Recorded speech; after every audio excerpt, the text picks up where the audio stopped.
Mēs turpināsim prezentācijas ar nākamo mūsu sadaļu. Ja mēs sākām diezgan skumji, tad pēc tam mēs runājām par priecīgām lietām, un tagad mēs runāsim par sarežģītākiem jautājumiem.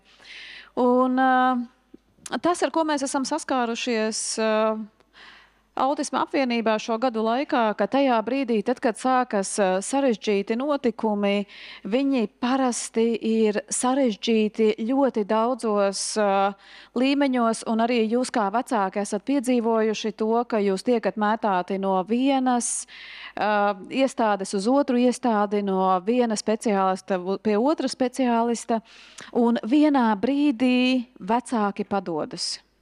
Ja, jo tāpēc, ka tas, ko viņi ierauga, ak, Dievs, kāpēc man ir jāstāsta vēlreiz viens un tas pats, viņi ierauga speciālistus, kas arī saka, es jau 10 gadus runāju vienu un to pašu, kur jūs bijāt ātrāk? Un tas, ko mēs kā Autisma apvienība mēģinām darīt, ir mēģinām ietaupīt speciālistu laikus, mēs mēģinām ietaupīt arī mūsu vecāku laiku, un mēs mēģinām formulas atrast, kas varētu palīdzēt risināt tos gadījumus, kad ir sarežģīti daudzos līmeņos. Tajā brīdī, tad, kad mēs redzam, ka sociālais dienests nesaprot, ko darīt, kad izglītības iestādes nesaprot, ko darīt, kad speciālisti nesaprot, ko darīt. Un nu jau daudzus gadus Autisma apvienībai palīdzību lūdz ne tikai vecāki, kuriem ir bērniem jau diagnosticēts autisms, bet vecāki, kas jau 10 gadu garumā nav varējuši dabūt un joprojām nespēja saņemt arī diagnozes. Un līdz ar to jūs zinat, ko tas nozīmē pazust birokrātijas labirintos, un mēs, ja meklējam formulas, kā to izdarīt, un mums bija viens projekts, kas bija gadījuma vadītājs projekts, par ko Saimons pastāstīs par pētījumu daļu, un tas, ko viņš ir uzzinājis arī starptautiskajā perspektīvā par labirintiem, un tad mums arī mūsu gadījuma vadītāja komanda pastāstīs, kā mums ir klājies Latvijā. So, Simon, it's nice to see you here again, and the floor is yours. Thank you. Hello, everyone. Can you hear me? Yeah, great. Okay. Nice to be back. I was here last year. It's very nice to be back in Riga. I'm going to get straight to it and introduce the topic of my talk today, which is about supporting families through that early stages of diagnosis. So pre-diagnosis, the diagnostic period, and then through to post-diagnosis. Priecājos atkal būt atpakaļ Rīgā, un tas, ko es jums šodien pastāstīšu, ir par to, kā atbalstīt ģimenes tieši ap šo diagnostikas procesu, kamēr viņi iet cauri diagnostikai, un tad, kad diagnoze ir nesen saņemta. This was a project that was instigated by Liga and her team, which I think needs to be highlighted because this is quite an innovative thing that's been funded in Latvia. Unfortunately, we're not seeing that in other countries, so I think that just needs to be highlighted. As per usual, Liga is doing something that many countries aren't doing. Un šo pētījumu ierosināja Līga un viņas komanda no Autisma apvienības, un es gribu to uzsvērt, ka tā ir tāda jauna lieta, kas reizēm citās valstīs nenotiek, ka nenotiek noskaidrota labākā prakse pirms darīt, un tādēļ es vēlos šo īpaši uzsvērt, ka tas ir labs ceļš, kā iet, ka mēs arī paskatāmies, kādi ir pierādījumi un prakse citās valstīs. And just to highlight that the work that I've been doing really has focused on what we would say is that typical kind of age of period of diagnosis, and so that's mainly focused on younger families, say between 3 to 6 years of age. But I do think it's worth noting that some of what I'm going to talk about is relevant for older years, but this type of work needs to be tailored to different age groups who are receiving diagnosis, those who are teenage plus adults. Un vēl gribu uzsvērt, ka tas pētījums, ko veicu es, vairāk fokusējās uz tādu tipisko diagnostikas vecumu, ja bērnam ir 3 līdz 6 gadi, un Jāsaka, ka ne visi cilvēki diagnozi saņem šajā vecumā. Diagnozi saņem arī pusauģi, diagnozi saņem arī pieaugušie. Daļa no tā, ko es stāstīšu, vienlīdz varētu attiekties arī uz šiem gadījumiem, bet jāņem vērā, ka attiecīgi reizēm kaut kas varētu būt jāpielāgo, lai tas vairāk atbilstu šīm citām vecuma grupām. So what Liga asked me to do was to look at the research literature. It's called a literature review, and what that means is looking for research papers, articles that have been published, or practitioner articles that have been published in this area of what Liga called case management, but in other countries a different term, but it just means an individual to support families in that diagnostic period. Un tā pirmā lieta, ko Liga lūdz, lai es veicu, ir zinātniskās literatūras pārskats, kā šeit Latvijā to sauc gadījumu vadītājiem, nu, būtībā par cilvēkiem, kuri atbalsta šīs ģimenes tajā ceļā, ko viņi iet cauri un diagnostikas procesu. So I'm going to take you through the research literature, 4 interviews that I conducted, international colleagues, and then a set of recommendations that I drew from the work. Tātad mēs sāksim ar šo pētījumu un pieredzes aprakstu zinātniskās literatūras pārskatu. Pēc tam būs intervijas, kas tika veiktas 4 dažādās valstīs, un beigsim ar rekomendācijām. So the first part was in the literature was really about the experience of particularly parents during that period of diagnosis. And as I said, when we're talking about diagnosis, we mean the whole part. So from the parent being first concerned, through managing, getting a diagnosis, the diagnosis itself, and then what was delivered afterwards. Un tad pirmkārt jau par vecāku pieredzi šajā laikā, un mēs runājam par visu to procesu, sākot no tā, ka parādās pirmās kādas aizdomas, tālāk kā vecāks organizē šo diagnostikas procesu, un kas notiek tad, kad diagnoze tiek saņemta. And it won't come to any surprise to people here that parental stress during that period was highlighted. And in data that we've collected in our projects at the University of Birmingham, we see during education that parents are almost all stressed during that period. Un es domāju, jūs nepārsteigs tas, ka viena no galvenām tēmām, kas tiek pētīta šajā posmā, ir vecāku stress. Un arī mēs Birmingemas universitātē, pētot vecāku pieredzi, saprotam, ka saistībā, piemēram, ar izglītības jomu vecāku stress ir visu laiku klātesošs. One of the things that was also found in the literature, but I don't think we discuss enough, and it was interesting that Eleni talked about it earlier, was the stresses that parents feel financially and also in terms of their employment. Un tēma, par kuru varbūt netiek runāts pietiekam, un to pieminēja arī Elīna, ir tas, ka vecākiem ir ļoti daudz uztraukuma par nodarbinātību un saistīt arī par viņu finansēm. So just to give you one example from research that we did in Birmingham, you have a status in the UK called free school meals, which are those families who are on low incomes. Piemērs no pētījuma Birmingemas universitātē mums ir brīvpusdienas skolā tām ģimenēm, kurām ir zems ienākumu līmenis. And we found that families who have autistic children are 11 to 12% more likely to be free school meal families than not. Un mēs atklājām, ka ģimenes, kurās ir bērni ar autismu, par 11–12% vairāk ir šajā brīvpusdienu programmā nekā ģimenes, kur nav bērni ar autismu. Also in the literature, it talks about certain families finding things more difficult. Again, we've done research in Birmingham about families who have English as a second language.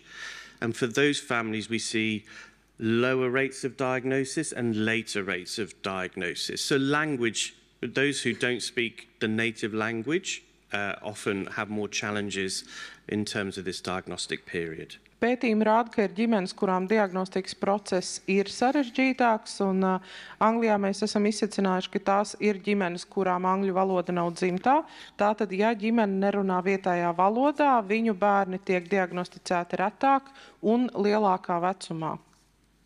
And family well-being, health and well-being is extremely important, and there are in the UK, there are what we call low-level interventions that can help families, particularly with stress, anxiety, and depression. One of them is called mindfulness. But there are other low-level types of mental health support that families could be receiving and got benefit from. Un vēl pētījumi pievērš tam, ka šīm ģimenēm, lai uzturētu viņu psihoemocionālo veselību, ir nepieciešamas kādas prakses.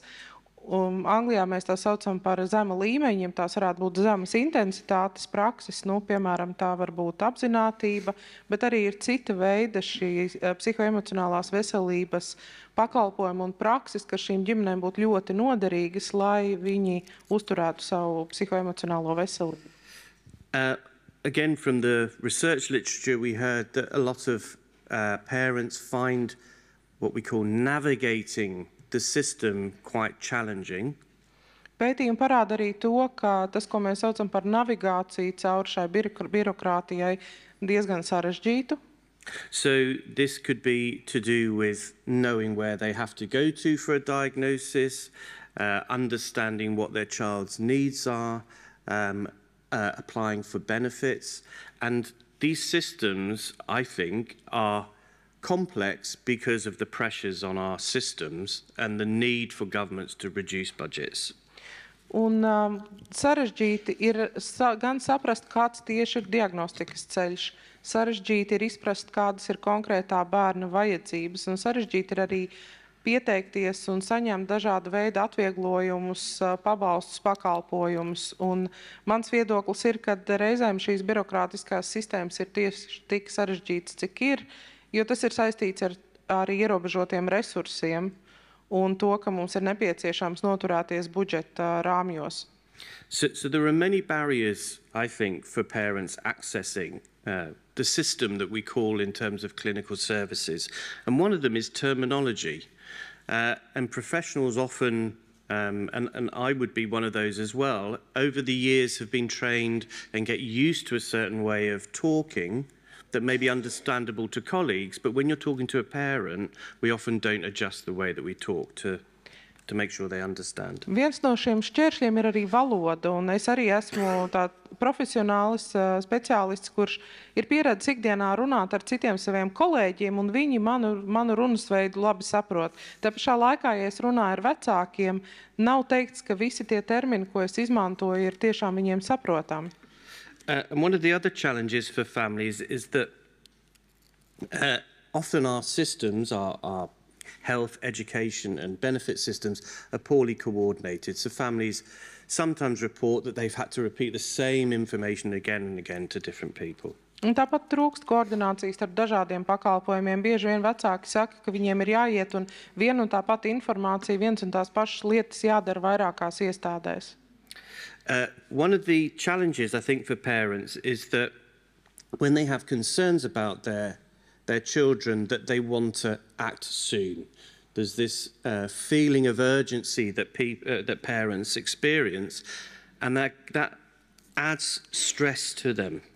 Viena no problēmām ir, ka tad, kad vecāks apzinās, ka bērnam ir kādi sarežģījumi, viņš vēlas darboties ātri. Tas rada šo arī trauksmes sajūtu, jo tas nevienmēr ir iespējams. But we all know that there's typically a very long time that families have to wait for a diagnosis. So these are data from the UK and America, 36 months in the UK, from a parent being concerned to when they receive a diagnosis, 30 months in the US. And this has not changed. Even though our practice has improved, I think, we're not lowering that period between parental concern and diagnosis. Un šeit ir dati no ASV un Lielbritānijas, un lai arī mēs esam uzlabojuši savu praksi, šie gaidīšanas laiki rindas starp to, kad vecākam rodas aizdomas līdz brīdim, kad bērns saņem diagnozi, patiesībā šis laiks nesamazinās. And because of this long period that parents have to wait, I now live in Germany. I've lived in Germany for the last 7 years, but I hear from colleagues in the UK that now there's a push for us to do, again, quite low-level profiles of a child's strengths and difficulties, and then to provide support and services before a diagnosis happens. Un es šobrīd jau 7 gadus dzīvoju Vācijā, bet tas, ko es dzirdu no kolēģiem Lielbritānijā, ņemot vērā, cik garas ir šīs rindas, ka tiek virzīta ideja, ka mēs veiktu nevis pilno diagnostiku, uz ko ir milzīgi garas rindas, bet veiktu tādu zemāka līmeņa izvērtējumu, kas ļautu novērtēt bērnu stiprās puses un viņa vajadzības, un tas ļautu jau sniegt kaut kādu atbalstu bērnam, pirms viņš ir ticis līdz diagnozei. And that these supports should be available to the child as well as to the whole family and focus on physical health and well-being. Un šiem pakalpojumiem būtu jābūt pieejamiem gan bērnam, gan ģimenei, fokusējoties arī uz ģimenes, gan labizjūtu, gan fizisko veselību. Okay, I'll slip through this slide. I just want to make sure I'm on time. So again, there was a focus for this role, this case manager, key worker role, to be family-centred. Un būtiskākais, kas ir vajadzīgs šim gadījuma vadītāja lomai, ir tas, lai šis speciālists darbotos ar uzsvaru uz to, ka ģimene ir centrā. So what that means, we talk about pupil-centred practice in education. In this, what it means is that the family is at the centre and you build services and support all around the family. Un mēs jau zinām, ka izglītībā mēs ejam uz skolēnu centrētu pieeju, un arī šeit pakalpojumiem būtu jābūt tā, ka ģimene ir centrā, un tad pakalpojumi tiek veidoti ap šo ģimeni. And these are from the research literature. These are some of the areas of best practice which you can read on the screen. I just draw your attention to equity of services and being culturally sensitive. Un no šiem visiem principiem, kas ir atrodami literatūrā, gribēju pievērst jūsu uzmanību tam, ka lai šī pieeja būtu taisnīga un arī ar izpratni pret kultūru atšķirībām. Okay, so moving on to the next slide. So when I looked at existing models, there was not much in the research literature in terms of existing models of case management that could be applied, but there are some. Zinātniskā literatūrā patiesībā bija diezgan maz informācijas par konkrētiem gadījumu vadītāju piemēriem, bet tomēr nevar teikt, ka nekā nebija. But what doesn't exist is a clear definition of what a case manager is. Each country that I looked at has its own definition, its own way of defining that role. Bet tas kā nav vienotas definīcijas. Katrā valstī nedaudz atšķiras šīs definīcijas un pieeja tam, kas piemīt gadījumu vadītāja lomai. And some fall under health, some fall under education, and some are managed by what we call social care. Un arī šī pakļautība atšķiras. Ir tādas valstis, kur tas darbojas medicīnas sistēmā, daļā valstu tas ir labklājības sistēmā un daļā valstu izglītības sistēmā. So the first model is what some people call family peer advocates or parent-to-parent support. Un tas pirmais lielais modelis ir šī līdzinieku modelis, jeb vecāks vecākam modelis. And in terms of what the evidence suggests from that is that parents view that as trustworthy, it improves their access to services, it empowers them and it reduces stress. Un šīs uzskaitītās lietas bija tas, kas bija secinājumos, ka šāds modelis ģimenes to uzskata par uzticamu, tas uzlabo pieeju aprūpei, spēcina ģimenes un mazina stresu. And this is probably the one that's most commonly used across the world, but it tends to be an informal approach. It's just something that a charity or families themselves do. Un kopumā pasaulē šis ir biežāk sastopamais modelis, kā viens vecāks palīdz citam vecākam iet cauri šiem birokrātijas labirintiem, bet bieži vien tas ir tiešām tāds neformāls pasākums, ka to dara kāda nevalstiskā organizācija, kas palīdz tad vecākiem cauri birokrātijai. Sorry, my phone's just gone off and I've answered it. Sorry. Okay, sorry.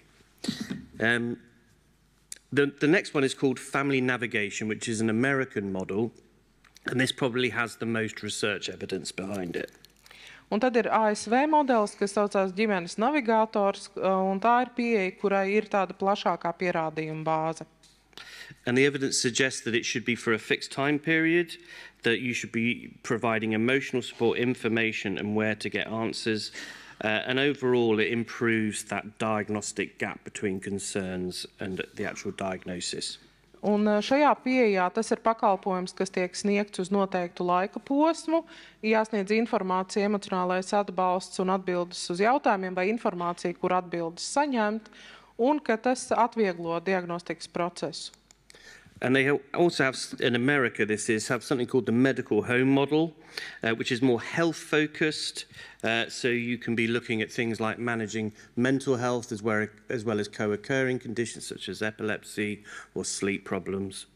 Vēl Amerikā ir pieejams tā saucamo medicīnisko māju modelis, kur dažādi medicīniskie pakalpojumi tiek centrēti ap ģimeni, un tas ir noderīgi situācijās, kur ir dažādi šie citi traucējumi, piemēram, varbūt tur ir psihiskās veselības traucējumi klāt pie autismu vai ir epilepsija, un tad tas palīdz koordinēt medicīniskos pakalpojumus.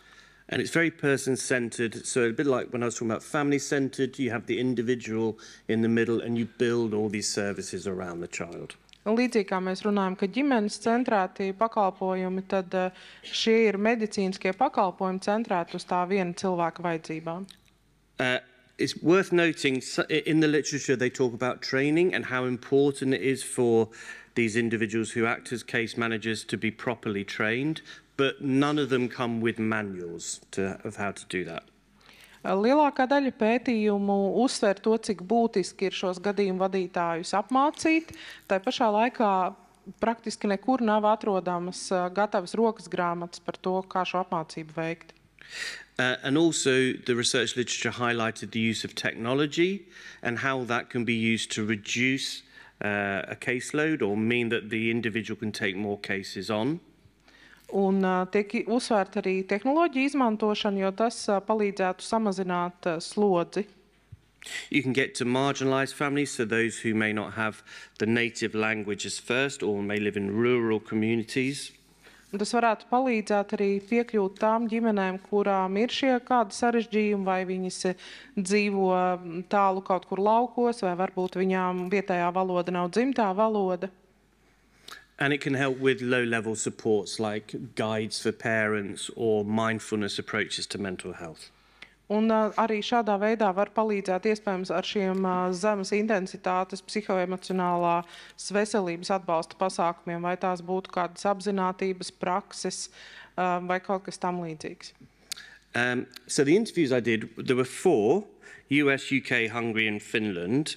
And I think what I'm going to do, just for time, I've got 5 minutes left, I'm just going to focus on the US and UK. Un es veicu intervijas 4 valstīs, un es koncentrēšos laika taupīšanas nolūkā uz ASV un apvienoto karalisti. But obviously you can have access to the slides if you want to see what was fed back from Hungary and Finland. So, this first one, is that? Family Navigator. Yeah, okay. So this is, I spoke to a researcher from the US who runs a project on family navigation, what's called the Family Navigator model. And she uses parents to act as the navigators. So it's a research project, they're collecting data, it's being funded by a grant, but parents are the ones delivering the navigation.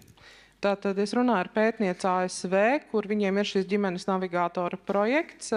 Šie navigātori arī ir vecāki un ir saņemts grantu finansējums un tiek ievākti dati un rezultāti.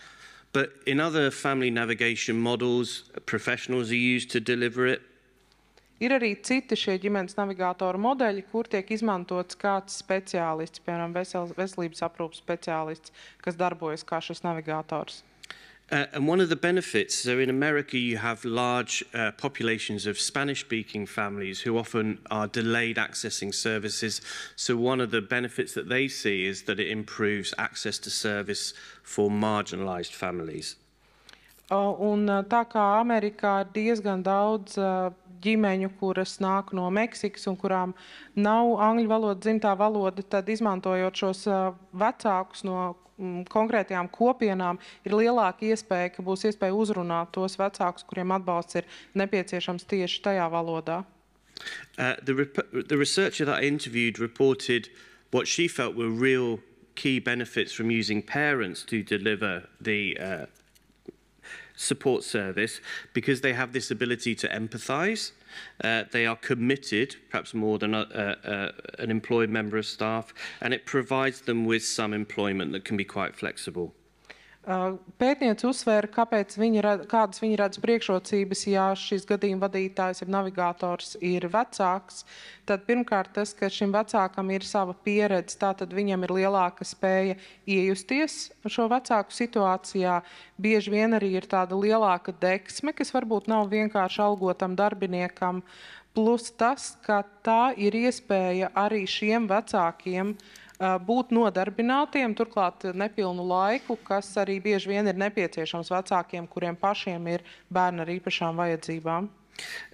But she did make the point that there is a risk from using parents about exploiting them because they are very committed, that maybe they'll take on more work than they're really able to, or the pay is often too low from what they're delivering. Un savukārt riski ir tādi, ka šie vecāki tiešām ļoti vēlas palīdzēt, tāpēc viņi reizēm varbūt ies pāri saviem spēkiem un darīs vairāk nekā būtu prasīts, ņemot vērā arī, ka tā samaksa bieži vien nav tā augstākā. Okay, this next one is a service in South London that was started by a parent as well as a teacher. So she's a parent and a teacher. She's one of these individuals that has two roles. And she's built this service that's funded by their local authority. And she employs lots of neurodivergent people to deliver the training and support. So it's a beautiful model, and I highly recommend looking into it. Un šis ir modelis, kas darbojas kādā Londonas piepilsētā, un man viņš ļoti patīk, tāpēc es vēlējos pastāstīt. To izveidoja vecāks, kurš ir arī skolotājs, un kā apmācītājs viņš izmanto arī diezgan daudz cilvēkus, kuriem pašiem ir neirodažādība. So I think one of the things to highlight about this service is that it's not diagnostically dependent, which means a parent can be concerned, have no diagnosis for their child, and they can be referred to this service and they will support them. Finansējums nāk no vietējās pašvaldības, un kas vēl ir īpaši šajā modelī, ka atbalsts nav atkarīgs no diagnozes. Vecākam vai pedagogam ir aizdomas, ka bērnam ir kādi sarežģījumi, un balstoties uz to, bērns var tikt nosūtīts pie šīs komandas, lai saņemtu atbalstu. And then the support that they deliver is also not diagnostically dependent. They're not guided by a label of autism, ADHD, Tourette syndrome. They're guided by what the child needs, and then they build the support around the child. Un arī saņemtais vai pieejamais atbalsts nav atkarīgs no diagnozes. Nav tā, ka ir viens saraksts, ko saņems bērns ar autismu, cits saraksts, kas ir bērnam ar UDHS, un cits saraksts bērnam ar Tourette sindromu. Tas, kā tiks palīdzēts konkrētajam bērnam, ir atkarīgs no tā, kādas ir konkrētā bērna vajadzības. Okay, so I'm going to quickly run through the recommendations that we had for the report. Nu, tad ātri par to, kādas būtu rekomendācijas pēc manis veiktā pētījuma. I think the most important thing is, if I was in a position of a member of government here, I would definitely support a project like this, because for relatively modest investment, you can have enormous impact on families. And it's something that we're not delivering formally in other countries. And so I think for Latvia, they could be taking that kind of first step that other countries are not currently taking. Es noteikti, ja es būtu lēmējis šajā valstī, es noteikti ieteiktu, ka tai ir jābūt daļai no formāli pieejamā atbalsta, un ar ko mēs iespējams būtu, tad Latvija būtu soli priekšā citām valstīm, kur šis atbalsts ir vairāk neformāls un varbūt ir un varbūt nav, jo ar salīdzinoši nelielu finansiālo ieguldījumu mēs varam sasniegt ievērojums uzlabojums ģimenēm.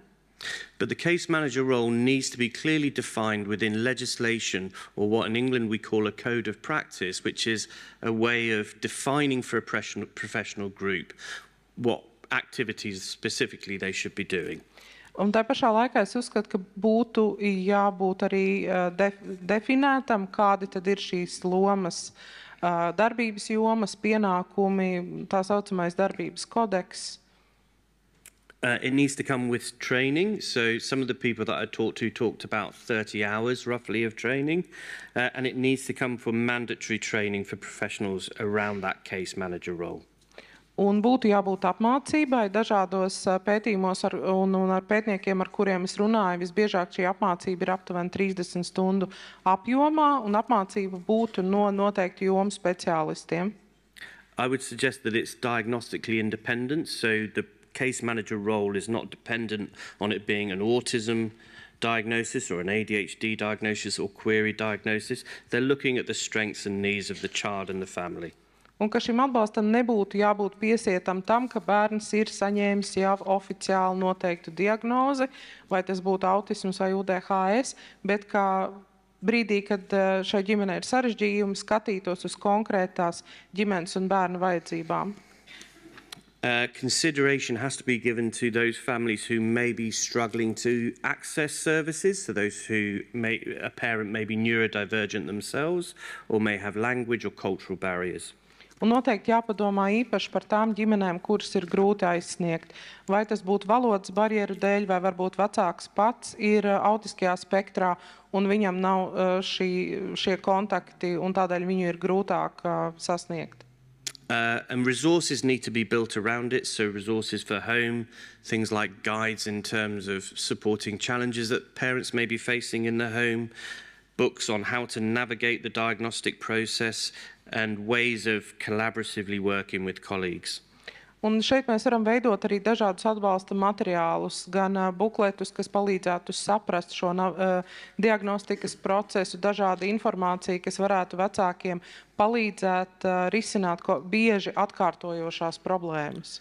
Technology is a big advantage for this role, and the last point is about the diagnostic period. As I said, I focused a lot on the early years, but any strategy needs to be thinking about those other times in development through to adulthood, where a similar sort of model needs to be developed for those individuals. Noteikti ir jādomā arī par to, kā izmantot tehnoloģijas, un kā jau es teicu, ir jāpadomā, kā šie pakalpojumi varētu būt piemēroti arī tām ģimenēm, kurās bērni vai tie varbūt arī pieaugušie diagnozi ir saņēmuši ārpus šī ierastā maza bērna vecuma. Thank you. Paldies jums!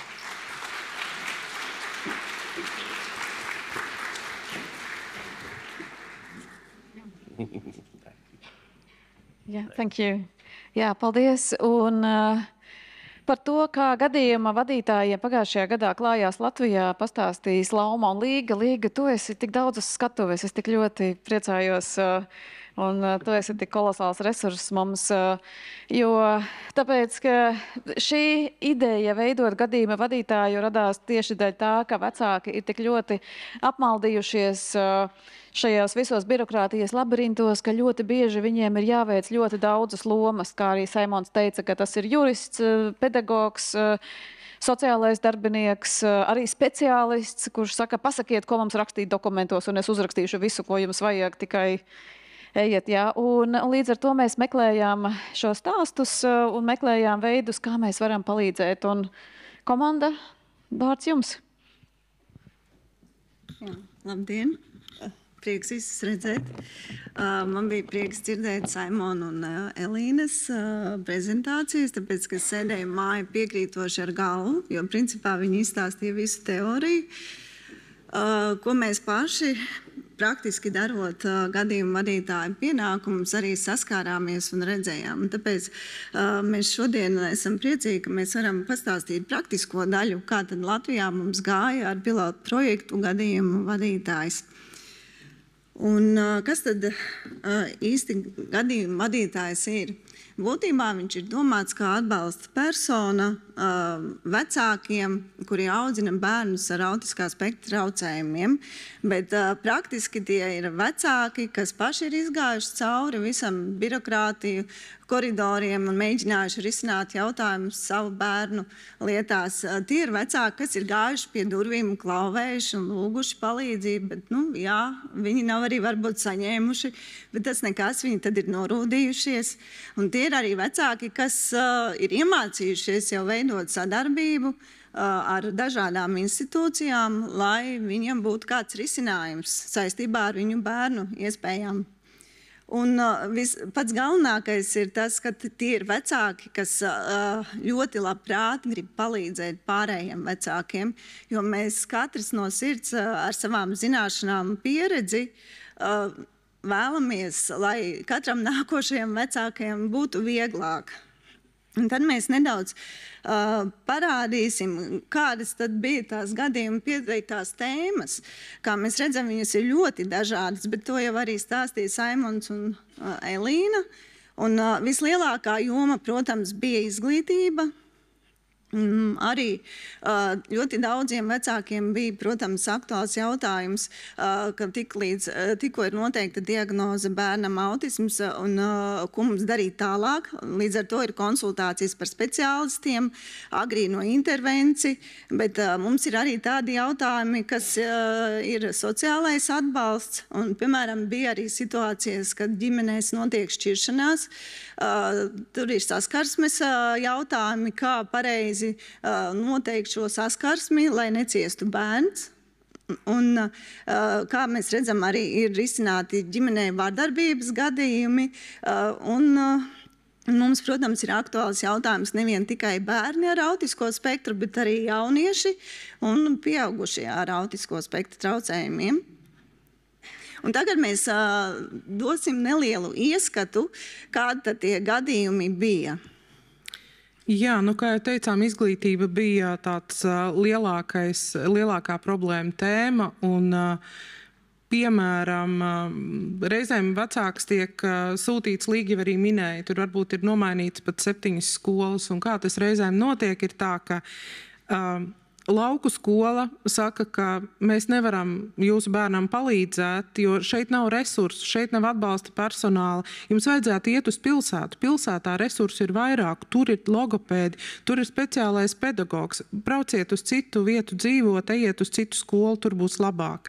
Savukārt, mēģinot iestāties tad pilsētas skolā, vecāks saņem ziņu, bet te ir tās lielās klases, jūsu bērnam būs grūti. Jums vajadzētu iet uz tām lauku skolām, tur klases ir mazākas. Un šādā veidā vecāki piedzīvo tādu futbolēšanu no vienas iestādes uz otru iestādi. Bet ko tas nozīmē ģimenei? Tas nozīmē, ka ir jādomā par dzīvesvietu, ir jādomā par to, kā pārformēt visus pakalpojumus, ja tie ir atkarīgi no pašvaldības, kurās vecāks dzīvo. Katrā ziņā tas nav vienkārši un nav arī ātri, un arī, ja ir vairāki bērni ģimenē, tad varbūt vienam to atrod to viņa vietu, bet ir citi jaunāki brāļi un māsas, kuriem vajag pirmskolas izglītības iestādi. Mēs zinām, kā dažādās vietās ir rindas uz pirmskolas izglītības iestādēm. Tā tad varbūt vienam bērnam mēs nodrošinām, kas notiek ar pārējiem. Visi. Tā.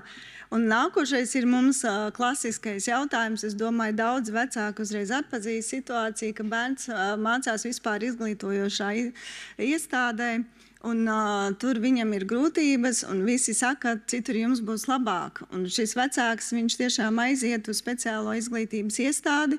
Jūs noteikti daudzi zināt, ar kādām cerībām tur tiek bērns aizvests, jo mēs visi ceram, ka viņš tur saņems nepieciešamo atbalstu, ar viņu tur strādās, nevis viņš tur sēdēs un zīmēs puķītis stūrītī. Bet realitāte, diemžēl, ir tāda, ka bērnam speciālā izglītības iestādē bieži vien netiek nodrošināts asistents vai atbalsta persona, vai tas ir pedagoga palīgs.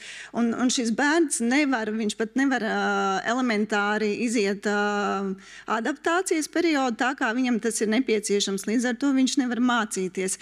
Viņam nav atbalsta persona, kas viņam atbalsta mācību stundā. Varbūt kaut kādas atsevišķas lietas, kur ir nepieciešams atbalsts. Un sanāk situācija, ka principā bērns nevar mācīties, viņam veidojās varbūt kāda nevēlama uzvedība, un šī visa problēma samilst. Un viņa, protams, sveļās pāri vecāku galvai un liek vecākiem risināt šos te bērna agresijas jautājumus. Un bieži vien vecāki ir spiesti vienkārši izņemt šo bērnu un mācīties mājās, vai, protams, ar lielu cerību viņi iet un meklē citu izglītības iestādi, kas varbūt tomēr tiks galā. Nevis tiks galā, bet mācēs sniegt atbalstu. Kas pat tā. Jā, un tad vēl viena tāda ļoti smagā tēma ir, ka Daļai bērnu asistenti nepienākās, tāpēc, ka viņu diagnozei asistenti un īpašā kopšana ir saistīta ar to, ka bērns prot pats pārvietoties, prot pats pēst, prot pats apģērbties, un daļa bērnu ar autismu to ļoti labi spēja. Tikai brīdī, kad viņi tiek ielikti pilnā klasē, viņu uzvedība var kļūt nekontrolējama, un attiecīgi šis bērns nevar tikt atstāt viens, un ne tikai izglītības iestādē, bet tieši tāpat mājās, uz ielas. Un tāpēc bieži vien vecāks uzņemās šo neapmaksātā asistenta lomu, un pat, ja bērns ir ar īpašo kopšanu un viņam varētu pienākties atalpas brīdis, nevienmēr tas ir tik nesen pieejams, ka bērni vēl nav pie tā pieraduši. Un pēkšņi vecākam ir veselības problēmas. Viņam ir jāiet slimnīcā vai uz izmeklējumiem vai uz operāciju, bet bērns nav pieradis pie konkrētās vietas, pie atalpas brīža, un viņu nevar vienkārši tur ielikt, jo tad bērnam sāsināsies problēmas. Un tādēļ ir situācijas, kurās vecāki atliek savu veselību, patiesībā reizēm nonākot pat dzīvībai bīstamās situācijās, jo viņiem nav kur atstāt bērnu, lai viņi varētu mierīgi sirdi doties uz operāciju. Un šī ir dramatiska situācija, kas ir tāda īstermiņa variants varbūt, bet tā pašā laikā kopumā skatoties, ja nav iespējas bērnam atrasties šķirti no vecāka, tad kā mēs varam šo vecāku atgriezt darba tirgū, vai arī mums būs vecāki, kur visu mūžu tādā veidā būs bijuši neapmaksāti asistenti, pienāks vecumdienas, viņiem jau arī pat pensijas nebūs. Jā, un ļoti būtiska tēma bija jaunieši ar autiskā spektra traucējumiem. Bija ļoti daudz pieteikumi par šo, un ļoti daudziem interesēja atbalsta pasākumu mācību procesā, un, protams, arī kā nokārtot 9. klases eksāmenus, vai vispār pienākās kāds atbalsts, un ko darīt. Un vai kārtot eksāmenus, kādu lēmumu pieņemt, vai mēs tomēr pieņemam lēmumu nekārtot eksāmenus, un kā tas ietekmēs tālāk bērna nākotni, kur viņam būs iespēja tālāk mācīties. Un vēl viens svarīgs jautājums ir arī mobbings skolās, ko bērni piedzīvo. Un šis mobbings ir ne tikai skolās, bet tas ir arī ārpus skolām, ir māju pagalmos, ir jebkurās situācijās, kur bērni iet, viņi tiek izsmieti. Un bieži vien šie bērni tiek novesti līdz tādai stadijai, ka viņi jau ir tik izmisuši, un arī ģimenes patiesībā, ka bērni izolējās, viņi negrib nekur vairs iet, un viņi jau iedzīvojas depresijā, un viņiem arī jau viņi sāk nodarboties ar paškaitējumu, un ģimenēm rodās ļoti, ļoti sarežģītas situācijas. Un, protams, atkal ir jautājums par to, vai bērns mācās mājās, un neiet uz skolu, vai vecāki atkal mēģina laimi meklēt nākošajā skolā. Un kā jau runājām, bērni ar autismas neizgaist, un ar laiku tie ir pieaugušie ar autismu, un tur pieteiktās tēmas bija tādas, un man bija liels prieks dzirdēt no Elīnas šodien par pakalpojumu groziem, kad dienas centri, grupu dzīvokļi, tiem, kuriem noteikti visu mūžu būs nepieciešams kāds atbalsts, tā ir ļoti būtiska tēma, tiešām, lai neizolētos ne tas cilvēks, ne arī visa viņa ģimene. Savukārt tiem, kuriem būtu spējas un potenciāls iekļauties darba tirgū, viņiem tāpat bieži vien ir nepieciešams atbalsts un reizēm pietrūkt izpratnes no pieaugušo medicīnas personālu, no pieaugušo psihiatru puses, jo tajās 15 minūtēs, ko tas cilvēks tiek redzēts tajā vizītē, viņš izskatās pārāk normāls, lai novērtētu, ka viņam ir kādi traucējumi, kur ir nepieciešams atbalsts. Vēl joprojām gadās situācijas, kur 18 gadu vecumā pēkšņi autisma diagnoze pazūd no dokumentācijas ar tekstu, ka tāda pieaugušiem nevar būt, kā, manuprāt, vairs nevajadzētu būt. Un arī tas, ka netiek atzīta tā diagnoze, kas ir noteikti citās valstīs, pieprasot vēlreiz iet cauri izpētes procesiem, turklāt izpētēji pa maksu, kas ir tā kā arī savā ziņā nesasniedzami, vai tas prasa jau tā neesošos resursus šim jaunajam cilvēkam, kuram ir arī grūti darba tirgū, jo, ja cilvēks ar autismu, viņš aiziet darba tirgū, viņš pieredz iespējams kādu nepārāk labu pieredzi, un mēs visi zinām, ka ne visi darba devēji ir jauki vai ne, un apmāca cilvēkus. Bieži vien tevi vienkārši iemet un saka, kulies pats.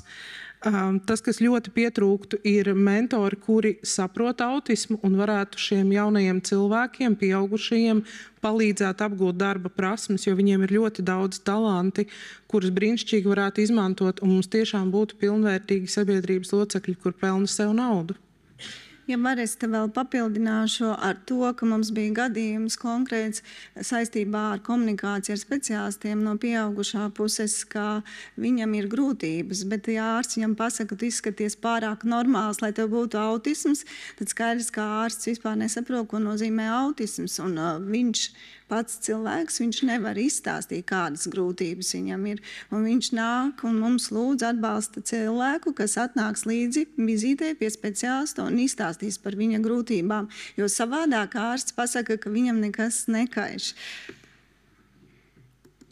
Tad, kad es taisīju kopsavilkumu un mēģināju saprast, ko tad mēs esam visi sastrādājuši, man pašai bija liels pārsteigums par to, cik lielā mērā mēs risinam arī sociālos jautājumus, jo izrādās, ka var, pat nevis izrādās, mēs visi zinām, ka tā notiek, bet vecāki ir izdeguši, vecāki strādā, darbojās ar saviem bērniem principā 24 stundu režīmā, un viņiem nav tā resursa, kā atjaunoties. Un bieži vien tādā stadijā cilvēks nevar kvalitatīvi norganizēt pat to ikdienu, ko mums katram ir pierasts. Kas tad tas ir? Mēs taču to varam izdarīt. Kurš tad nevar aiziet tur rēķinus samaksāt? Kurš nevar tur, es nezinu, vēl kaut ko aiziet izdarīt, kaut kā saplānot savu dienu? Bet ja cilvēks ir izdecis, viņam tas ir ļoti grūti.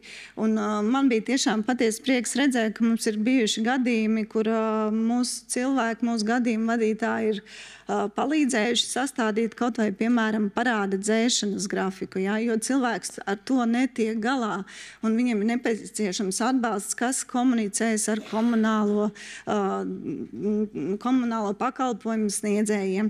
Tāpat arī, protams, nepieciešams atbalsts arī dzīves vietas jautājumu risināšanā, ko var saņemt no sociālā dienesta, jo bieži vien mēs saskārāmies ar to, ka vecāki neorientējās informācijā, kas ir pieejama internetā, un viņiem ir nepieciešams atbalsts, kas palīdz saprast, ko tad sociālais dienests piedāvā, ko viņi var lūgt.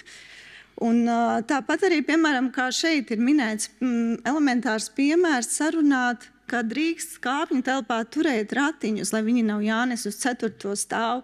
Mēs neviens nekad neaizdomātos, ka tas var būt grūti tādu lietu izdarīt, bet ja cilvēkam nav iekšējā resursa, viņš to nevar izdarīt, un viņam ir nepieciešama palīdzība.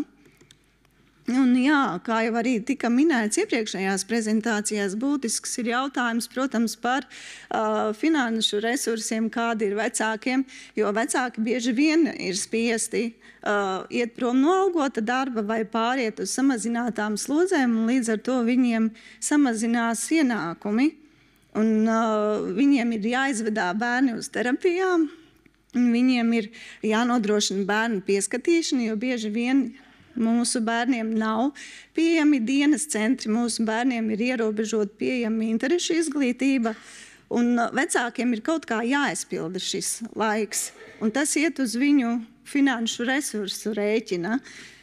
Un tāpēc, jā, gadījumu vadītāji ir arī mēģinājuši risināt nodarbinātības jautājumus. Tas pats atkal informācija par sociālajā dienestā pieejamai atbalstu. Un, protams, ir konsultējuši par projektiem, kur var saņemt atbalstu, un arī ir palīdzējuši aizpildīt Ziedot LV pieteikuma anketas, jo, diemžēl, tā situācija ir tādajā, ka nākās griezties pie ziedotājiem.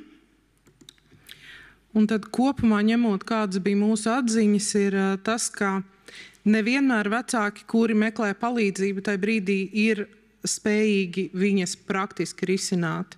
Ir vecāki, kuri ir pilni spēka, viņiem tikai vajag padomu un palīdzību un tad iet un darīt, bet ir vecāki, kuri ir tādā stāvoklī, ka pirmais un absolūtais, kas viņiem ir vajadzīgs, lai kāds vienkārši viņus iejūtīgi uzklausītu un atzītu, ka tas, kam viņi iet cauri, tiešām ir grūti. Un tajā brīdī, kad viņi to ir sasmēlušies, tad viņi varbūt ir gatavi iet un darīt praktiskās lietas, bet mums ir jāiet viņu tempā, jo mēs nevaram iet pāri šī vecāka spējām, jo viņi tiešām ļoti iespējams tajā brīdī vienkārši ir izdeguši. Un tā kā šie jautājumi bija tik ļoti plaši, tad nav tā, ka eksistētu šobrīd pasaulē vienas profesijas pārstāvis, kurš to visu spēj darīt. Tādēļ mēs arī likām spēkus kopā. Bija jautājumi, kur es varēju uzņemties sarunu, bet kāds cits bija zinošāks tieši izglītības vai sociālajā jomā, un arī gadījumu vadītāji līdz ar to sadarbojās. Tāpat mēs lūdzām padomu dažādu jomu speciālistiem par to, ko un kā, kur var darīt. Neviens no mums nebija tik zinošs, lai varētu atbildēt uz visiem jautājumiem, kas bija. Un tādēļ ilgtermiņā ir nepieciešams arī finansējums, lai šo varētu darīt, jo atsevišķā situācijā kādam vienam vecākam katrs no mums var palīdzēt, ja tas ir tas, ko mēs zinām. Protams, es labprāt dalīšos ar savām zināšanām un savu laiku, bet tas nav kaut kas, kas nodrošinās atbalsta nepārtrauktību un pieejamību ilgtermiņā, jo citādāk vecāki vienkārši izdegtu, ja tas viss būtu brīvprātīgi un bezmaksas uz viņu pleciem visu laiku, jo godīgi sakot, daļa no jautājumiem, ko mēs risinām, ir tādi, kuriem būtu jābūt atrisinātiem vienkārši labi strādājošā valsts sistēmā. Nebūtu jābūt problēmām ar diagnozi 18 gados, nebūtu jābūt problēmām ar to, ka vecāki tiek futbolēti pa izglītības iestādēm, nebūtu jābūt problēmām ar to, ka kādā pašvaldībā varbūt nezina, ka kāds atbalsts vecākam pienākās, un reizēm mēs bijām tie, kuri atrada, atgādināja, parādīja un palīdzēja, deva šo grūdienu risināt situācijas, kuras patiesībā ir risināmas. Bet, ja šobrīd tas ir nepieciešams, tad mēs esam gatavi to darīt. Jā, un tad pašās beigās es gribu pateikt paldies. Es gribu pateikt paldies par ideju kā tādu. Es gribu pateikt paldies par to, ka ideja tika sadzirdēta un viņa tika realizēta kaut vai pilotprojektā, bet tomēr paldies visiem, kas šo ideju īstenoja. Un, protams, liels paldies ir vecākiem par to, ka mums uzticējās, jo nekad nevienam nav viegli atnākt un palūgt palīdzību. Un liels paldies ir visiem gadījumu vadītājiem, visai gadījumu vadītāju komandai, jo kopā mums izdevās. Mēs palīdzējām 32 ģimenēm. Un, protams, visi gadījumi mums nav pabeigti vēl, jo nav tik viegli. Citi gadījumi ir saistīti ar kopējās sistēmas jautājumiem, ko mēs tik viegli nevaram atrisināt. Bet mēs tāpat kā atbalstīt ceļā turpināsim, un mēs noteikti gaidām papildspēkus un jaunus gadījumu vadītājus, tad tiklīdz šis projekts atkal turpināsies. Un arī jaunus speciālistus sociālajā jomā un juridiskajā jomā. Paldies visiem!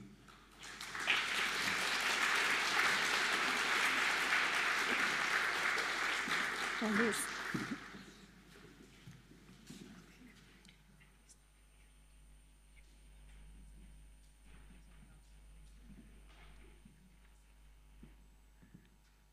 Jā, paldies. Tā, paldies. Oi, jā, tagad. Ne. Jā, paldies liels gadījuma vadītāju komandai un paldies tiešām visiem gadījuma vadītājiem, jo tāpēc, ka tas bija ļoti garš ceļš, mēs ļoti daudz mācījāmies, bija ļoti daudz pārsteigumi. Un kā jau arī Lauma minēja un Līga minēja, ka visi, kam jums ir kādas zināšanas un jums ir laiks iet ar mūsu vecākiem kopā kaut vai vienā situācijas atrisināšanā, mēs aicinām jūs talkā. Mums būs jaunas gadījuma vadītāja pieteikšanās anketas, un mēs sāksim no jauna. Mēs turpināsim mācīties. Bet būs nelielas izmaiņas programmā, jo tāpēc, ka bērnu psihiatrs Nikita Bezborodovs dosies uz sapulci tūlītās, un tāpēc mēs samainījām ar Līga vietā. Līga, tev būs nedaudz atelpa. Un es ļoti vēlētos, Nikitu, aicināt tevi uz skatuves. Mums bija vēl viena liela aktivitāte, vēl viens ceļš, ko mēs gājām ar tevi kopā. Tu vari ņemt mikrofonu, ja tu vēlies, noteikti tu vēlēsies. Viņam vajadzētu strādāt, jā, paskatīsimies, vai viņš strādās. Ja. Mēs izveidojām atsevišķu atbalsta grupu vecākiem, kuru bērniem ir ekstremāla uzvedība, jo tāpēc, ka mēs piedzīvojām to, ka tiešām ir vecāki, kuriem ir tiešām sarežģīti situācijas, un tad nereti atbalsta grupās tā, cik labi, ka mans bērns vismaz to nedara. Jā, un mēs jutām, ka mums ir nepieciešams veidot atsevišķu atbalsta grupu vecākiem, kuriem ir ļoti, ļoti sarežģīti, un es uzrunāju tevi pavasarī. Un līdz ar to es arī tev atdošu tagad mikrofonu, atdošu vārdu, un tavas tēmas pieteikums ir pavisam vienkāršs, ja viss ir ļoti sarežģīti. Tā, un tagad mums pārbaudīsim, vai strādā. Laikam strādā mikrofons. Un labdien visiem, un paldies, Līga, par uzaicinājumu. Man gan liekas, ka mani šeit aicina tādu talismāniņu šīs konferences, jo laikam man bija iespēja gandrīz vai katrā konferences uzstāties, un es patiesībā esmu ieradies pēc maisiņa. Un ņemot vērā, ka jau man liekas, ka vismaz 20 minūtes programma ir ievilkusies, tad mans piedāvājums bija, ka varbūt arī šo uzrunu var izlaist, bet man neļāva Līga to izdarīt. Bet es kā pieredzējis cilvēks, zinot, ka es runāju pēdējais pēc saraksta pirms pauzes, un ka tas noteikti ievilksies, es neesmu sagatavojis jums prezentāciju, man nebūs neviens slaids. Un man patiesībā īsti pat braucot uz šejieni nav konkrēts tāds stāsts, par ko runāt, bet es esmu domājis ar jums padalīties ar dažām atziņām, ko es pats priekš sevis esmu guvis, piedaloties pēdējā gada laikā, gan atbalstīt ceļā atbalsta grupās, gan man bija šī unikāla iespēja piedalīties šo ekstremālas uzvedības atbalsta grupā, gan pirmā grupas tikšanās reizē, gan arī pēdējā. Un pēdējā man pat bija iespēja novadīt pašam, jo Līga man to uzticēja. Un tad šī pieredze man lika aizdomāties par vairākām lietām. Un pirmā no tām lietām, ar ko es gribēju ar jums dalīties, ir, ka patiesībā man ir milzīgs prieks, ka autisma biedrība asociācija eksistē. Un tas darbs, kas tika darīts šo daudzu gadu garumā un arī šo pēdējo gadu, ir milzīgi nozīmīgs. Bet, kad mēs sapulcējamies ar to ekstremālo bērnu vecākiem, tas, par ko man tas lika aizdomāties, ka cik ļoti, piemēram, tās ļoti problemātiskās, ļoti sarežģītās uzvedības, iespējams, ka nevienmēr tiešā veidā ir saistītas ar autismu. Un tie stāsti, ko mēs dzirdējam, piemēram, no tiem es sapratu, ka ļoti, ļoti daudz grūtību patiesībā rada uzmanības deficīta un hiperaktivitātes sindroms, ne tik ļoti varbūt tās tiešās autisma izpausmes, kas, protams, arī ir izaicinošas, bet vismaz autisma mums ir, pateicoties jūsu organizācijas darbībai, tās atbalsta iespējas, bet mans aicinājums būtu, ka neaizmirst, ka bērniem ar autismu ir ļoti daudz citu pavadošu, komorbīdu, gan attīstības, gan citu traucējumu. Un tās pilsoniskās sabiedrības, nevalstisko organizāciju loma tiešām ir milzīga. Ja nebūtu autisma apvienības, droši vien, ka tik liela atbalsta, kuru pašlaik, kas, protams, ir nepietiekoši, bet salīdzinājumā ar jebkuru citu psihisko traucējumu diagnozi ar intelekta attīstības traucējumu vai UDHS vai var ņemt ko citu, protams, kā autisms pateicoties jūsu darbībai, saņem daudz vairāk tā atbalsta.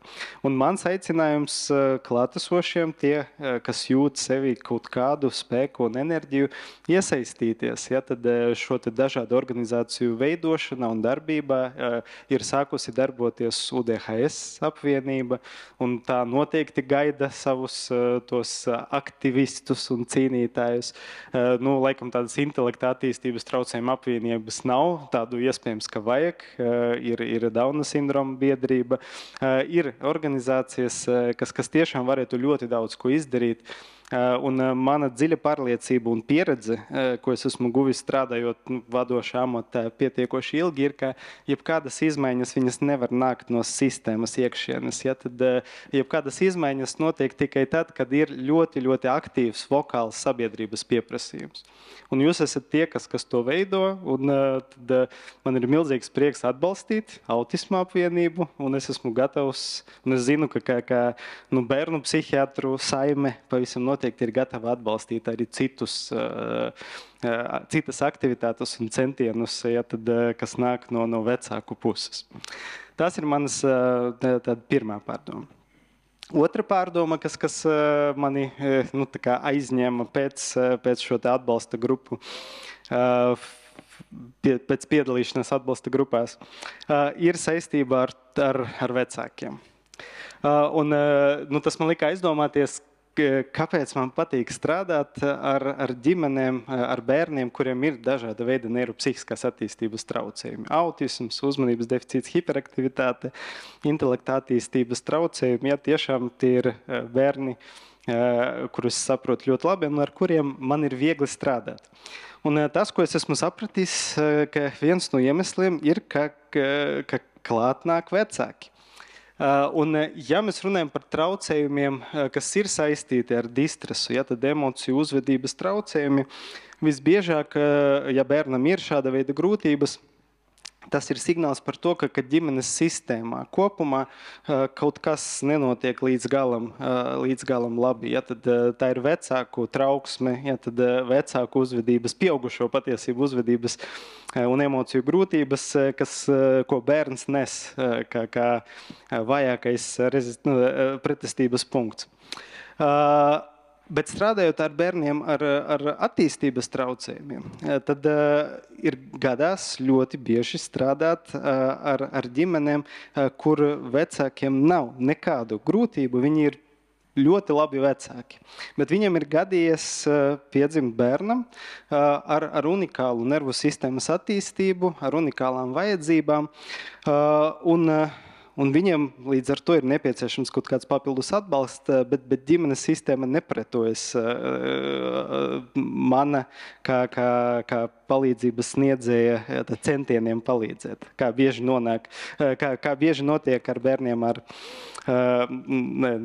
tīriem emociju uzvedības traucējumiem. Un tad tas, kā man noformulējas šī ideja, tad visi droši vien ir dzirdējuši par iedzienu pietiekoši labs vecāks. Ja, tad Vinikota iedziens, tad, kas tiešām ļoti labi uzsver to, ka ideālu vecāku nav. Neviens cilvēks nav ideālu cilvēku, nevar būt arī ideāls vecāks. Mēs visi neesam ideāli, bet nevajag ideālu vecāku. Pietiek ar pietiekoši labu.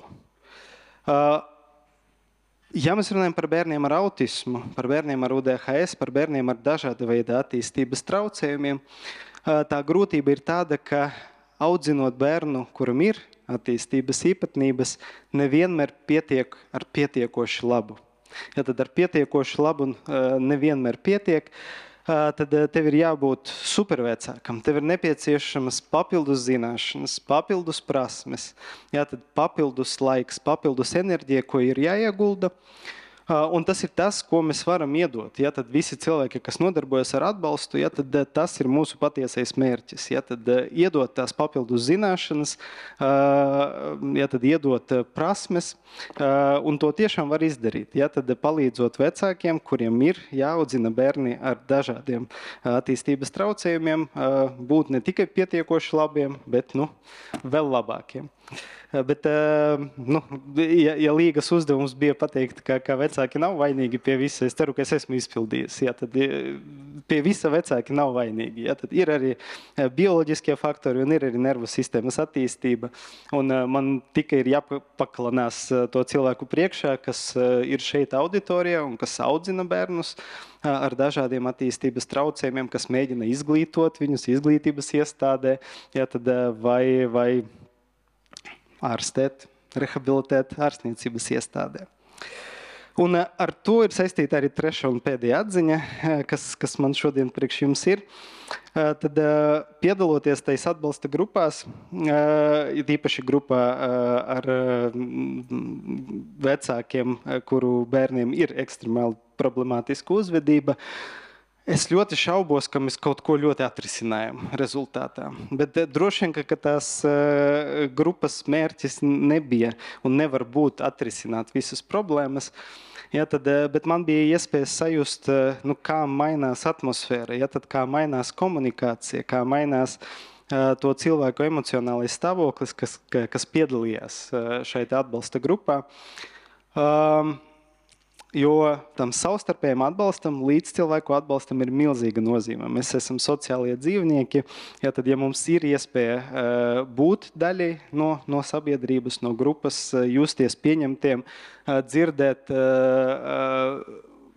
savu pieredzi atspoguļotu citā cilvēka pieredze, nejusties vientuļiem, ja, tad tas dod mums enerģiju patiesībā paveikt ļoti daudz un ļoti lielas lietas.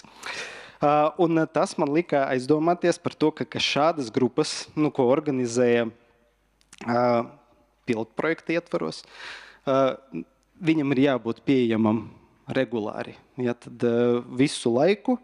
Un, protams, ļoti labi, ka tā ir sabiedriska organizācija, kas to dara, bet sabiedriskām organizācijām ir savs arī dzīves ritms, ja, tad, un nevienmēr var paļauties, ka tā ir tikai sabiedriska organizācija.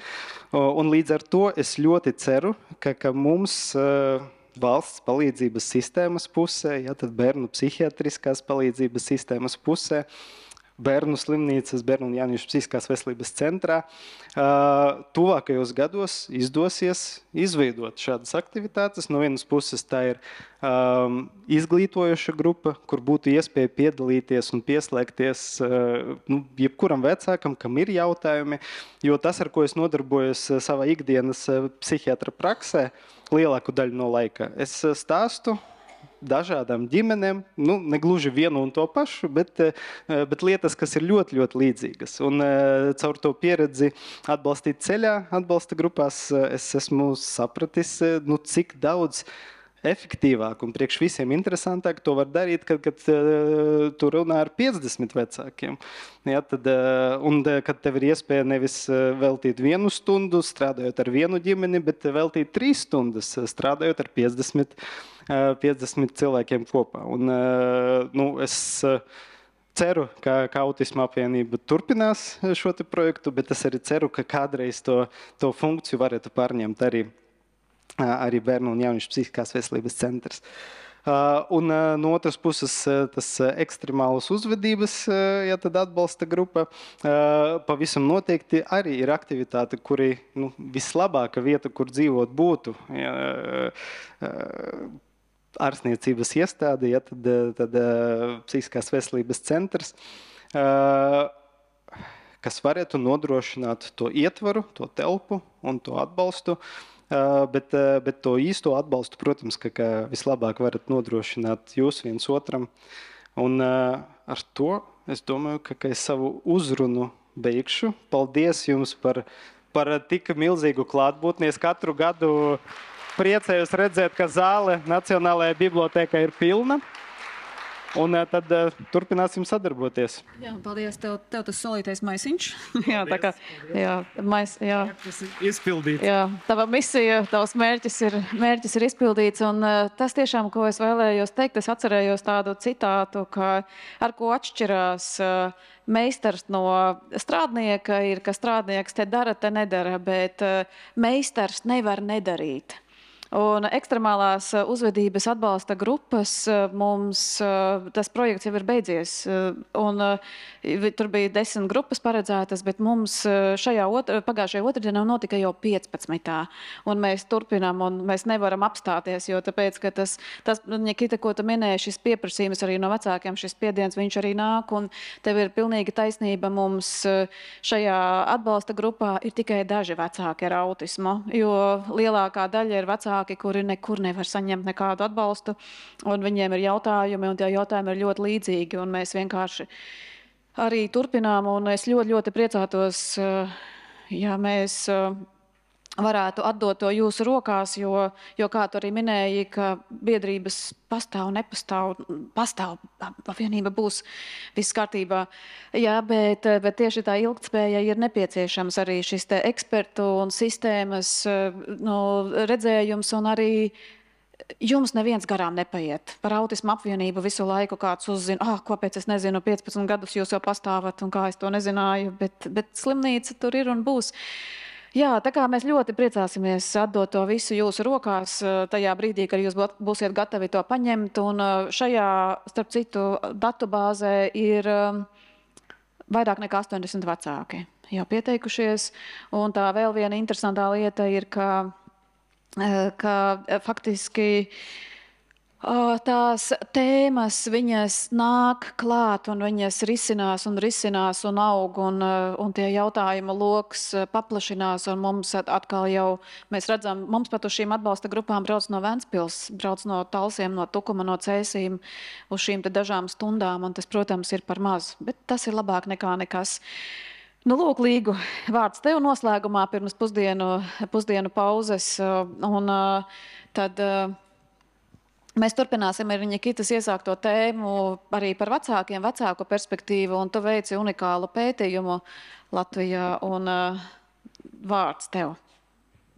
Jā, man šodien ir tā unikālā iespēja šeit paviesoties atkal un atkal, kā tulkam, kā gadījuma vadītājam, un šobrīd kā pētniecei, jo es turpināšu jau iesāktās tēmas, un tas, ko es pētīju, bija šīs 3 lietas, jo ir pierādījies, ka stress un trauksme ir saistīti ar uztverto sociālo atbalstu. Un uztvertais sociālais atbalsts, tas ir nevis tas, cik tiešām cilvēkam atbalsta ir, bet tas, kā viņam šķiet, cik daudz atbalsta viņam ir. Un cilvēki, kuri uzskata, ka viņiem atbalsta ir vairāk, viņiem stresa un trauksmes līmenis ir zemāks. Un pētnieki uzskata, ka tas ir saistīts gan ar to, ka ja cilvēks ir audzis atbalsta pilnā pasaulē, viņš mazāk reaģē ar stresu un ar trauksmi, gan arī tad, ja viņš pēkšņi nokļūst krīzes situācijās, viņam ir šī stresa amortizācija, viņš labāk tiek galā, jo viņš ir pārliecināts, ka, ja arī man ir krīze, man ir cilvēki, kuri man palīdzēs. Man būs praktiskais atbalsts, man būs emocionālais atbalsts, un tāpēc viņš nemaz tik ļoti nesatraucās. Bet tas nav tik vienkārši, ka tas darbojas tikai tajā virzienā, jo cilvēki, kuriem ir augsts stress un augsta trauksme, nereti tur pievienojas arī depresija. Un mēs zinām, ka depresija ir tāda lieta, kas melo. Viņa melo cilvēkam, stāstot viņam, ka tev nav atbalsta. Un tāpēc cilvēks, kurš ir depresijā, viņš var just, ka viņam atbalsta ir ļoti maz, lai gan patiesībā iespējams, ka viņam ir vesela kaudze ar cilvēkiem, kuri ir viņam gatavi atbalstīt, bet vai viņš to jūt? Un tāpat ir vēl arī citi ārējie faktori, kas iespējams ietekmē gan šo distresu, kas ir stress un trauksme, gan arī uztverto sociālo atbalstu, par kuriem šodien jau daudz runāja. Nu, piemēram, ja pašam vecākam ir autisma iezīmes, varētu būt, ka viņam ir tendence uz lielāku trauksmainību, un viņam varētu būt arī lielāka tendence uz varbūt izolēšanos, ja viņš nav pieredzējis pozitīvu šo sociālo saskarsmi. Tā pašā laikā arī, ja bērnam ir šī ļoti sarežģītā uzvedība, tā var ietekmēt to, ka vecāks ir stresā, un tā var ietekmēt arī to, ka vecāks izolējas, un viņam ir sajūta, ka viņam nav sociālā atbalsta. Un pētījumi par šīm tēmām ir veikti dažādās valstīs, gan ASV, gan Lielbritānijā, Slovenijā, Kanādā, Austrālijā, par to, ka šī saistība pastāv arī vecākiem, kuru bērniem ir autiskā spektra traucējumi, un tādēļ es vēlējos paskatīties, kā tad ir Latvijā. Un pētījums notika šī gada pavasarī Rīgas Stradiņu universitātē ar darba vadītājas Ingūnas Griškevičas atbalstu. Izmantojot šīs aptaujas, par kurām es nestāstīšu, aptauja bija anonīma un notika elektroniski, un es vēlos pateikt ļoti lielu paldies visiem tiem simtiem vecāku, kuri aptaujā piedalījās. Es domāju, daļa no jums arī šeit šobrīd ir gan zālē, gan arī klausās. Bez jums tas nebūtu iespējams. Un pētījums kopumā bija lielāks, bet es pastāstīšu par vienu daļu no tā. Tajā daļā, kas bija saistīta tieši ar šīm 3 lietām un kā viņas salīdzinās, piedalījās 722 vecāki.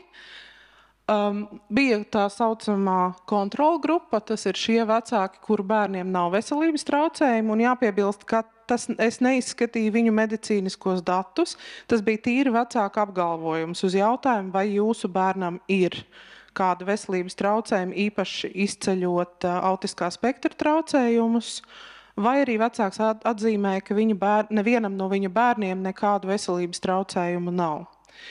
Un tad es paskatījos šo autisma grupu, kur es iekļāvu gan tos, kuriem ir jau diagnoze, gan tos, kuriem ir aizdomas. Paskatoties, un tad savukārt tajā autisma grupā es vēlējos salīdzināt, kādi ir rādītāji vecākiem, kuru bērniem jau ir diagnoze, un vecākiem, kuru bērniem ir tikai aizdomas. Kā arī kāda ir atšķirība, ja ir tikai autiskā spektra traucējuma diagnoze, vai šīs diagnozes ir vairākas. Kādi bija dalībnieki? Ja mēs nedaudz paskatāmies uz sociāla-demografiskajiem datiem, tad bija rādītāji, kuros tie bija ļoti līdzīgi rezultāti, piemēram, vidējais vecums, jaunākā bērna vecums un dzimums. Un savukārt bija arī rādītāji, kur grupas atšķīrās. Piemēram, autisma grupā bija vairāk arī cilvēku, kuriem ir vidējā izglītība un pamatizglītība. Tāpat tur bija vairāk vecāki, kuri bērnu audzina vieni paši, un arī vairāk nestrādājoši vecāki. Un šī iemesla dēļ tas, ko es jums šodien rādīšu rezultātos, ir nevis kopējo grupas dalībnieku rezultāti, bet šie pielīdzinātie pāri, kur pāri bija pielīdzināti tā, lai viņiem būtu vienāds izglītības līmenis, vienāds attiecību status un vienāds nodarbinātības status, jo mēs vēlējāmies izslēgt to, ka šīs citas lietas ietekmētu rezultātu. Tik salīdzināt arī pilnās grupas, bet par to jūs varat izlasīt šajā pētījumā, kas ir rakstiski pieejams arī. Tad, ko mēs izsecinājām par autisko bērnu vecākiem Latvijā? Kad tāpat kā citās valstīs, arī viņiem pastāv šī saistība starp stresu un trauksmi, un tā ir cieša. Un savukārt ir šī negatīvā vājā saistība starp stresu, trauksmi un uztverto sociālo atbalstu. Un šie saistības līmeņi atbilst arī tam, kā tas ir citās valstīs. Attiecīgi cilvēki, kuriem ir augstāks uztvertais sociālais atbalsts, bija ar zemāku stresu un trauksmi, un tāpat otrādi. Jo šeit mēs, kā jau es atkārtošu vēlreiz, nevaram teikt, ka tā ir ietekme. Mēs nevaram teikt, ka tāpēc vien, ka viņam ir augstāks šis uztvertais sociālais atbalsts, tad ar garantiju viņam būs zemāks stress. Bet saistība pastāv. Un varbūt tāda interesantākā daļa tad ir šīs atšķirības pa grupām, kāda bija šie stresa, trauksmes un uztvertā sociāla atbalsta rādītāji. Tad autisma grupā stresa un trauksmes līmenis bija būtiski augstāks nekā kontrola grupai, savukārt uztvertais sociālais atbalsts bija zemāks. Kas arī, kā jau teicu, varētu būt saistīts ar daudz un dažādiem faktoriem, un tos būtu vērts pētīt. Tas, kas netika citās valstīs izteikti pētīts, jo šī aizdomu grupa, jeb tā grupa, kas iet cauri diagnostikai, biežāk ir pētīta ar kvalitatīvām metodēm, tātad ar intervijām, prasot, kā viņi jūtās, kas viņiem palīdz, kas viņus satrauc, bet šeit mēs paskatījāmies tīri skaitliski, kā viņu trauksmes un stresa līmeņi salīdzinās. Un tad tas, ko uzrādīja pētījums, kā ne stresa, ne trauksmes, ne uztvertā sociālā atbalsta līmeņi statistiski neatšķiras. Lai gan šeit mēs redzam, ka ir tāda atšķirība, bet statistiski aprēķinot tā neskaitās nozīmīga atšķirība. Un tas arī sakrīt, nedaudz atkāpjoties no pētījuma un pastāstot stāstu, tas sakrīt ar manu dzīves pieredzi. Jo tas laiks no brīža, kad mēs pieteicāmies ADOS testam ar bērnu, kad mēs saņēmām ADOS testa rezultātus un kamēr mēs gaidījām vēl psihiatra apstiprinājumu, tas bija viens no grūtākiem laikiem manā dzīvē ar visām tām vainošanu, par ko šodien brīnišķīgi stāstīja Elīna, ar visiem tiem stresiem, par ko stāstīja Saimons. Un tajā brīdī man bija ļoti, ļoti nepieciešams atbalsts. Un es esmu ļoti, ļoti pateicīga Valku atbalsta grupai, Šautauts Ilzei. Diemžēl tā grupa ir šobrīd beigusi savu pastāvēšanu pēc 20 gadiem Latvijā. Bet tajā brīdī tā grupa man ļoti, ļoti palīdzēja. Un varētu būt, ka atšķirās stresori, kas ir katrai no šīm grupām. Un arī 2. gadu vadot atbalsta grupas atbalstīt ceļā, es arī redzu, ka piesakās praktiski vairāk pat tie, kuriem vēl nav diagnoze un invaliditāte. Jo, ja mēs rēķinām, kāds ir tas ceļš no brīža, kad tev ir aizdomas, līdz brīdim, kad tu tiec līdz tieši invaliditātei, pat ne diagnozē, bet invaliditātei, tur bieži vien tas ir 2 gadu ceļš, varbūt 1,5 gads, varbūt kādam izdodas ātrāk. Bet katrā ziņā tas ir laiks, kurā vecāks jau kaut kā ir adaptējies. Protams, viņam pēc tam ir stresi un krīzes, kas ir saistīti ar citām jomām, bet tā pirmā bedre, tā pirmā neziņa, tie pirmie visi jautājumi, kāda tagad būs mana dzīve, ja manam bērnam ir autisms, tas jau tomēr ir beidzies.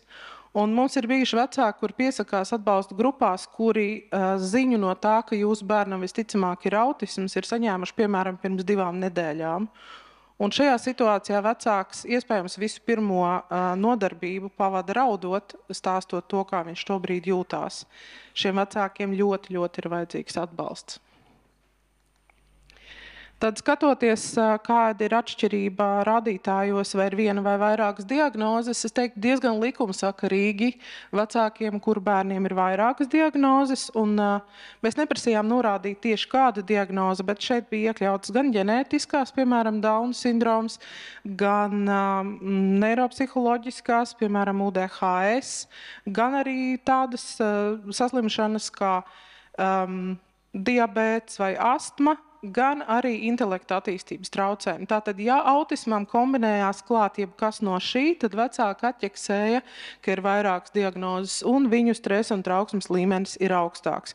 Un es domāju, mēs visi spējam iztēloties, kā tas ir, ja mums ir jātiek galā ne tikai ar autismu, un kā tikko stāstīja Nikita, iespējams brīžos, kad kombinējas autisms ar UDHS un varbūt vēl ar kaut ko, bērna situācija var būt sarežģītāka, vai arī, ja bērnam ir kāda smaga saslimšana, kas varbūt pat ir saistīta ar briesmām dzīvībai, vai viņam ir jebkāda cita situācija, kuras dēļ vecākam ir vēl jāorganizē citi medicīniski apmeklējumi, analīzes, terapijas, rehabilitācijas.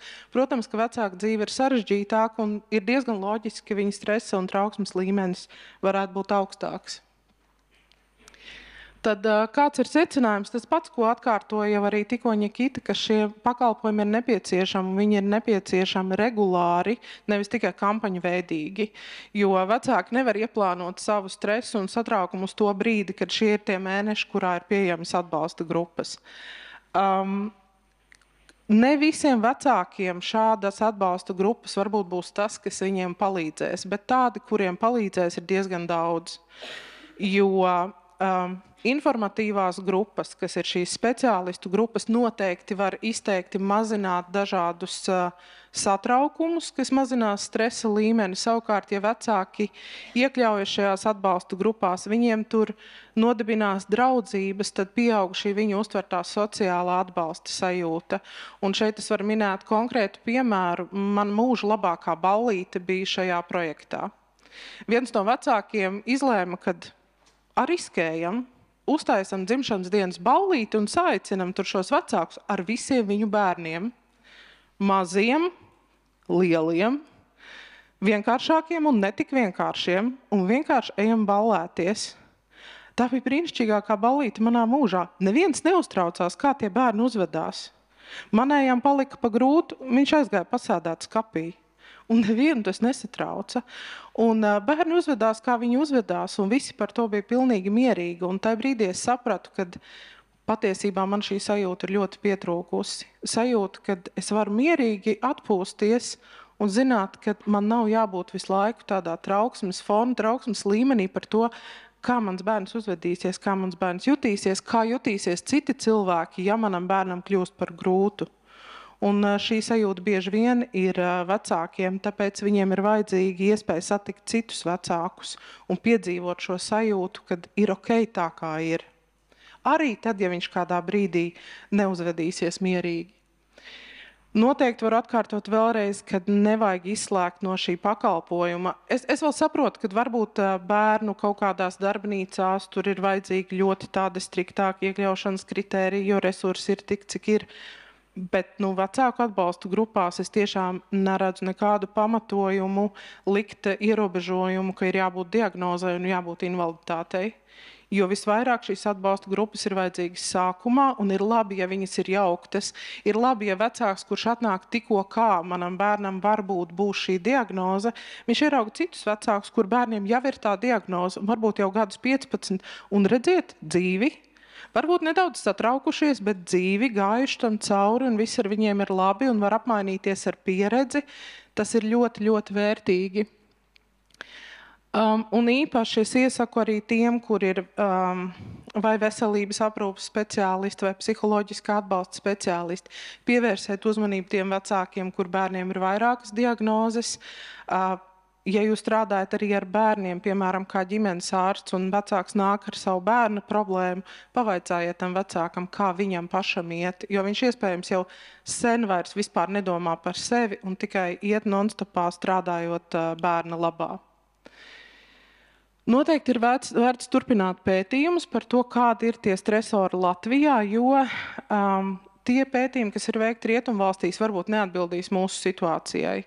Jo, piemēram, Kazahstānā veiktā pētījumā viens no lielākiem vecāku stresoriem bija sabiedrības attieksme, kas neparādās rietumvalstīs veiktos pētījumos.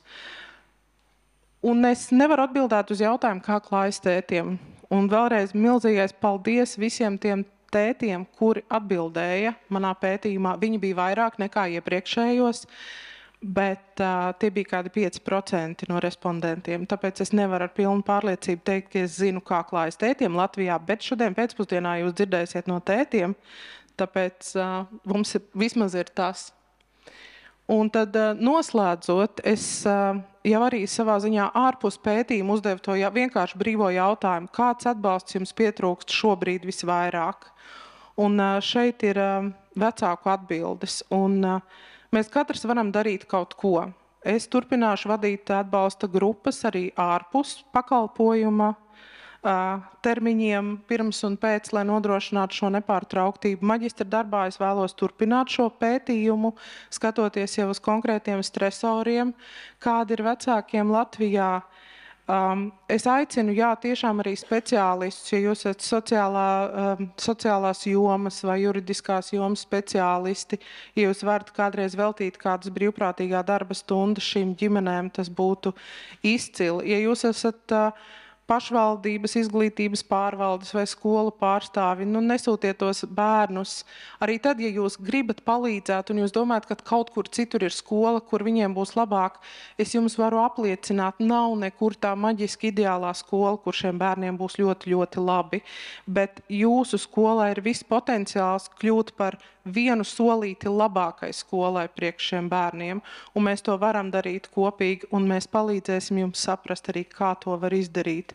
Ja jūsu ģimenes draugu lokā ir kāda ģimene, kur ir bērns ar īpašām vajadzībām, un varbūt viņi jau 10. reizi neatnāk uz jūsu aicinājumu, neatsakieties no viņiem kā no draugiem, mēģiniet atrast veidus, kā tomēr šo kontaktu uzturēt, jo citādi bieži vien tā ir tāda vientuļa dzīve, un patiesībā draudzības mums ļoti pietrūkst, pat ja reizēm ir jāmaina tas veids, kā notiek šie komunikācija. Un, kā jūs redzat, daļa no tām lietām, ko vecāki vēlas, viņi piemin to, ka viņi labprāt ietu pie psihologa, ja varētu samaksāt. Līdz ar to, protams, ir arī šīs lielās sistēmiskās lietas, kas ir ļoti nepieciešamas. Un, kā jau Nikita teica, patiesībā šīs atbalsta grupas ir izdevīgāks veids.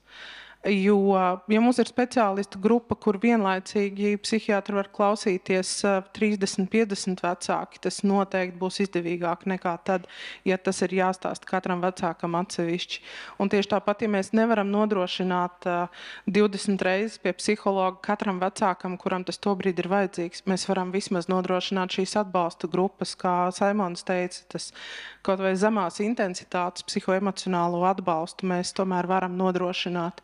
Un pats vienkāršākais, tur ir arī tāda lieta kā uzmundrinājums, nenosodīt un labi vārdi. Un to mēs varam visi. Mēs visi varam neskatīties ar dusmīgu seju tajā brīdī, kad kāds bērns uzvedās ne tā. Mēs varam nepateikt vecākam, ka viņš nedara pietiekami, jo mums kā skolotājiem to brīdi ir liels nogurums, jo bieži vien šie vecāki dara pat vairāk nekā var. Viņi tikai nevar maģiski arī to savu bērnu izmainīt. Tāpēc man bija tāda situācija, kad brīdī, kad manam bērnam bija ļoti grūti, man bieži zvanīja direktori, lai pateiktu, kad ir noticis atkal kaut kas slikts, un vienā reizē viņi zvana, un es paceļu klausuli un saku, jā. Viņi saka, ir tik slikti, jā. Es saku, kas tad? Viņi saka, es dzirdu kādā tonī, tu tikko man atbildēji. Es parasti zvanu, kad ir slikti vai ne? Es teicu, jā. Viņi saka, labi, mainam šito te. Es apsolos piezvanīt arī kādreiz, kad ir labi. Un tāpēc teiksim viens otram labus vārdus, un tagad mums būs kafijas pauze, un mans izaicinājums jums ir pirms kafijas pauzes paņemiet telefonu, aizsūtiet īziņā labus vārdus, vai kolēģim, vai paziņam, vai ģimenes loceklim, kādam, kuram tiešām derētu pateikt labus vārdus, bet mēs to ikdienā nesakam. Jo tā ir tā lieta, ko mēs katrs varam darīt soli pa solītim uz labāku nākotni. Paldies jums!